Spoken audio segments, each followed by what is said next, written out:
Don't worry, don't be upset. Just let's get back to work. What do you do? First, recognize. Now, this is crucial. This is solid gold, really. First, recognize the difference between stillness with respect to consciousness and the movement of thoughts. Now, when he uses the word thoughts, I've checked with this. I've checked with, for example, the Vidyadhara, one of my teachers, at least one. I'm quite sure more than that. But Yamtana Rinpoche achieved shamatha vipassana, realized emptiness, realized Rigpa. He's still alive. So I asked him, in these references to thoughts, it comes up a lot, thoughts. It's a good translation. It's Namdok in Tibetan. You're observing thoughts. I asked him, by thoughts, do you mean just discursive chit-chat, like, chat, internal dialogue, or do you mean memories and emotions and desires and images and the whole array, that dense, wide, diverse array of mental events that arise? So you're referring to something very specific within the bandwidth, just internal chit-chat, or that whole array? And he said, oh, it's the whole array. So it's interesting. William James used thought in the same way. He's one of my heroes, pioneer of modern psychology. But when William James would use the word thought, he wasn't just referring to, I'm thinking this, I'm thinking that. He's referring to that whole array of mental events that arise and arise and arise. So that's what it's meant here, okay? We're not just focusing on discursive thoughts, but also images, memories, and so on, whatever comes up. So here's the crucial point, and this is when it is indispensable. It's so crucial, and it's so simple and profound. It's that clear discernment of the difference between stillness and motion, and resting in stillness in the midst of motion. Let's contextualize this a bit. We're dealing with just solid gold here. This is so, so good. It has nothing to do with me at all. I'm praising this to the heavens. It has nothing to do with me. But we ask in the Buddha Dharma, let's go back to the Pali Canon. I love it there. I feel I'm on firm ground when I'm going back to the Pali Canon. The Buddha's teachings, historical figure, there he was. People listened and they wrote down.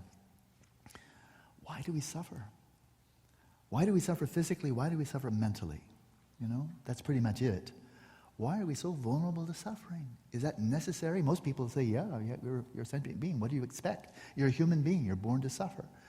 But the Buddha said, yeah, we're born to suffer, but we don't have to suffer, and there's a reason why we suffer. We can identify it, and we can expunge it. Reification's a big deal, but in the Pali Canon, reification doesn't come up much. It's here and there, but not much. But what does come up is grasping onto that which is not I or mine as being I and mine. That comes up a lot, right? So is there anything around here that's not really mine, but I probably think it is? Gee, I wonder. My body. There's not one cell, there's not one atom, there's not one flake of skin, there's not one anything that belongs to anybody. And there's certainly the notion that the brain is a human being is just a cockeyed notion. It's one of those fabrications, say it enough and stupid people will believe you. But really, where is the evidence? It's a crazy idea. I'm not even going to refute it. When it's so crazy, you just say, oh, get over it. People are not brains, people have brains. People are not bodies either, they have bodies. We have bodies. I'm looking at it. I'm not looking at me, I'm looking at hands. And they're just hands. And there's nothing here that is I or mine. We look from the inside, we observe the 5 elements, the 4 or 5 elements arising in the body, right?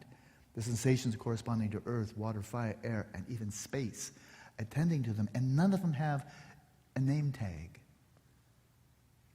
Right? They're just events arising in space.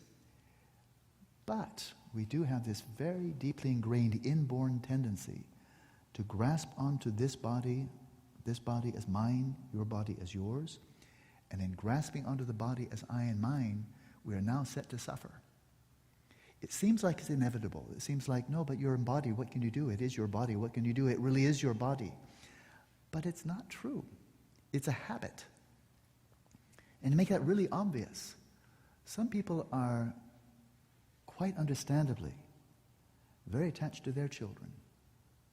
I mean, that's how we survive, our parents being attached to us, so let's not get too upset about it. But some people are very, very attached to their children, right? And so if their children fall, if a child falls, and the mother's watching, I'm not a mother, but I have a strong intuition. The mother may feel physical pain when she's watching her child experience physical pain. Isn't it true? It's not just a psychological thing. It's not some abstract inference. My child must be in pain because I saw the child grimace, ergo the child is in pain. I should probably do something about it. We're not robots. Children are not robots. It's much more direct than that. And it's visceral, isn't it? It's not just for mothers, but boy, mothers have kind of a franchise on it.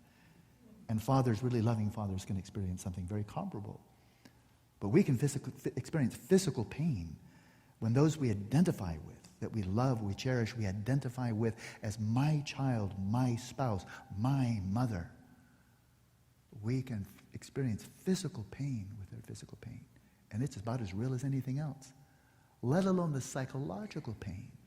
If someone we love, we identify with, is in psychological pain, we experience psychological pain.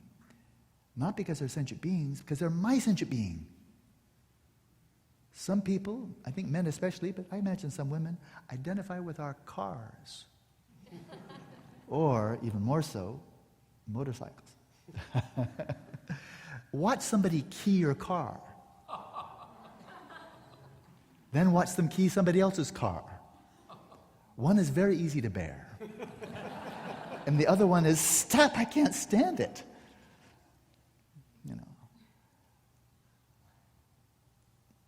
Anything we identify with, we're set to suffer. It doesn't have to be inside your skin. Somebody can insult your ethnic group. Somebody can insult your gender. People of your height, of your weight, of your shape of your eyes, your birthplace, your language. People can insult, and boy, do people get upset. Really, really miserable by anybody attacking anything they identify with. Your nation, your religion, Buddhist are, boom, boom, boom. Oh, that hurts. So this isn't a given. We're not obliged to identify with. But we do, and then we suffer. We identify with that which is not by its own nature I or mine as being I or mine. And so this first practice we did, you remember the simple shamatha practice of attending to the sensations arising throughout the body, and within that range of somatic sensations, appearances arising within the somatic field, selectively attending to those sensations correlated to the breath throughout the body, right? That's a very powerful, deep practice. Because if you're attending to, and this is the point, we're already doing it, from the stillness of your awareness, observing the movements of the respiration throughout the body and not identifying with them.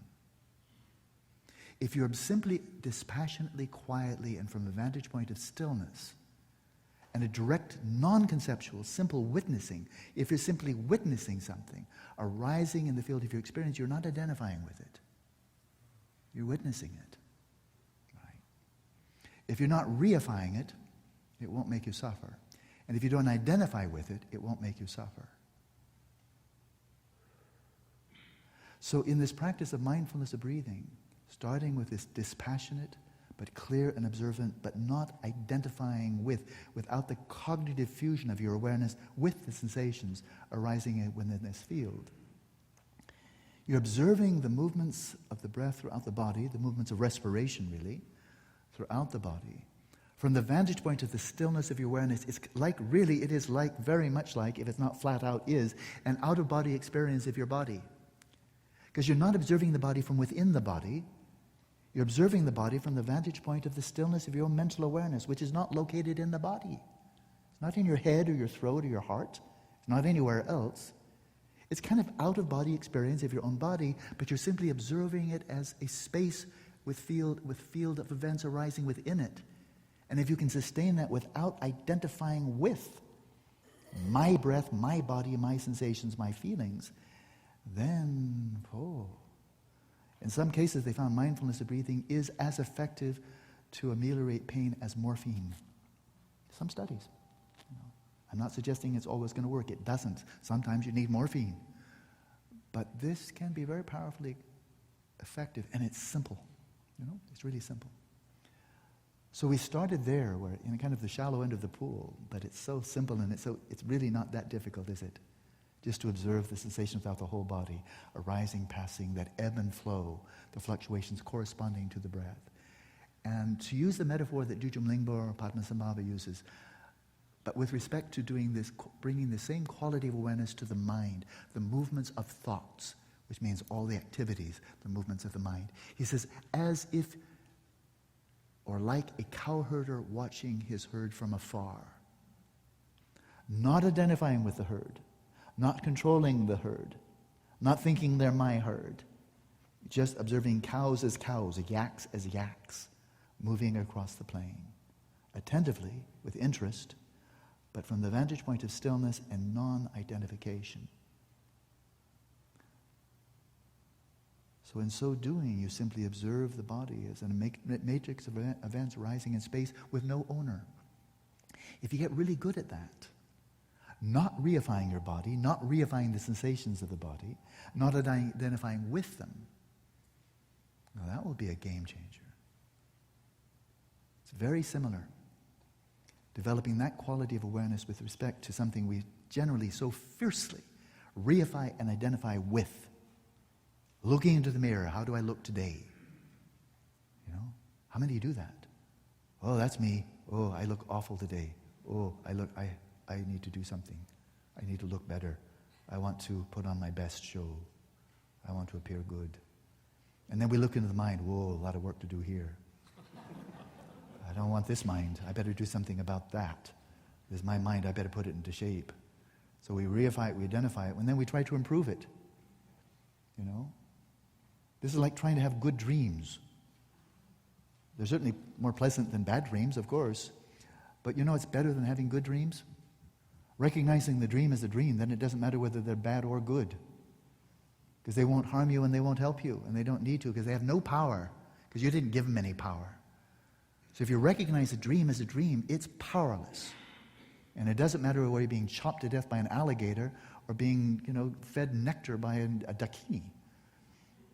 It's a dream dakini and a dream alligator, tomatoes and tomatoes. It doesn't matter because you're lucid. And there's nothing the dream can do. When I went into a 6-month retreat just doing this practice years ago, and Gyatso Rinpoche was guiding me, he said, Alan, when you're resting in this mode of awareness, if 1,000 demons come to assault you, they cannot hurt you. And if 1,000 Buddhas come to bless you, well, they can't help you. Because you don't need their help. They're mere apparitions. What do you need their help for? Do not look outside yourself for the Buddha. Right.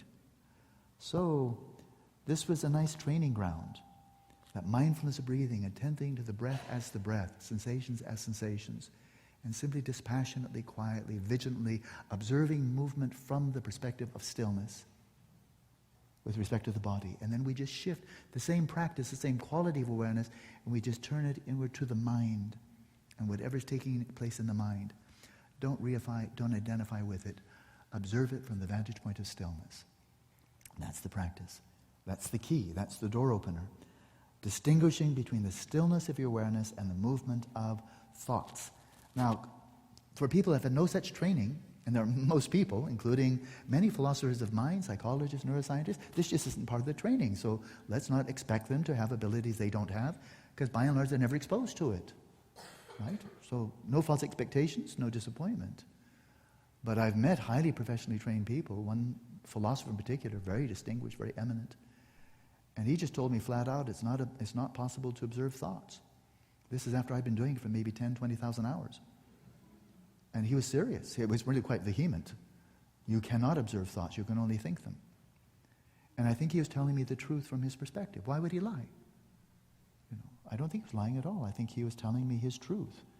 That he'd never had a thought that he hadn't thought.